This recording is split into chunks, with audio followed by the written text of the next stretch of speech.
শিল্পাঞ্চলের সেরা 5টি খবর নিয়ে আমি প্রিয়াঙ্কা আপনাদের সামনে লোকসভা নির্বাচন। এই নির্বাচনে বহিরাগত দুষ্কৃতীরা আগ্নেয়াস্ত্র ও অতিরিক্ত অর্থ নিয়ে যাতে এই রাজ্যে ঢুকে অপ্রীতিকর ঘটনা না ঘটাতে পারে সেই কারণে সচেষ্ট হয়েছে নির্বাচন কমিশন। সেই মতো রাজ্যে নাকা তল্লাশি চালাচ্ছে পুলিশ। উপস্থিত রয়েছে নির্বাচন আধিকারিক। শনিবার ডুবুরডি চেকপোস্ট ঘুরে দেখেন অবজারভার। রানীগঞ্জের বল্লভপুর পেপার মিল গেটে আবারও বিক্ষোভ দেখা গেল মিল মজদুর ইউনিয়ন সিআইটিউর। তাদের দাবি প্রাপ্য বকেয়া মেটানোর ও পেপার মিলে উৎপাদন চালুর।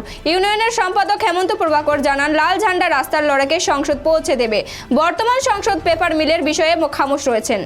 শুক্রবার দিন আসানসোল রবীন্দ্র ভবনে তৃণমূল কংগ্রেসের প্রার্থী শত্রুঘ্ন সিনহার সমর্থনে আদিবাসী সমাজের তরফ থেকে এক নির্বাচন সভার আয়োজন করা হয়। উক্ত সভায় উপস্থিত ছিলেন তৃণমূল কংগ্রেসের প্রার্থী শত্রুঘ্ন সিনহা, রাজ্যের মন্ত্রী মলয় ঘটক, আসানসোল পৌর নিগমের চেয়ারম্যান অমরনাথ চট্টোপাধ্যায় সহ অনেকেই। এদিন সভায় প্রার্থী শত্রুঘ্ন সিনহা ধামসা মাদল বাজিয়ে সঙ্গে থাকার বার্তা দেন। আসানসোলে রামনবমী উপলক্ষে বেশ কিছু আখড়া কমিটির পক্ষ থেকে শুক্রবার এক শোভাযাত্রার আয়োজন করে। এই শোভাযাত্রায় মুখ্য অতিথি হিসেবে উপস্থিত ছিলেন তৃণমূল লোকসভা প্রার্থী শত্রুঘ্ন সিনহা। তৃণমূল প্রার্থী শত্রুঘ্ন সিনহা এই জনসমাগমকে জয় সীতারামের ধ্বনিতে স্বাগত জানান।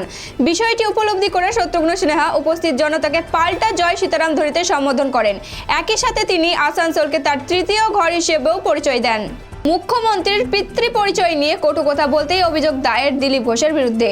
চলতি বছরের মার্চ মাসের 25 তারিখে দুর্গাপুর সিটি সেন্টারের চতুরঙ্গ ময়দানে মুখ্যমন্ত্রী মমতা বন্দ্যোপাধ্যায় পিতৃ পরিচয় নিয়ে কথা বলতেই বিতর্কে জড়িয়ে যান দিলীপ ঘোষ। এই অভিযোগ তুলে দুর্গাপুরের নিউ টাউনশিপ থানা এলাকার কাজল দাস নামের এক মহিলা। সেই ভিত্তিতেই শনিবার দুর্গাপুরে মহকুমা আদালতে হাজিরা দিতে আসেন দিলীপ ঘোষ। শিল্পাঞ্চলের সেরা 5টি খবর এখনকার মতো এই পর্যন্তই। পরবর্তী খবরের জন্য চোখ রাখুন খবর বাংলার পর্দায়। খবর বাংলা, খবরের খবরদারি।